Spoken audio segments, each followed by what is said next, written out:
Evo ću.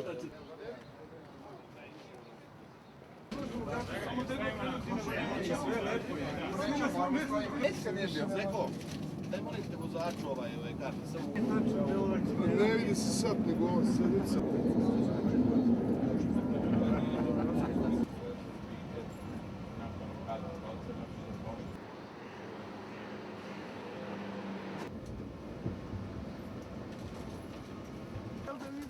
U salu, kao vi ste ne gledate sa strane.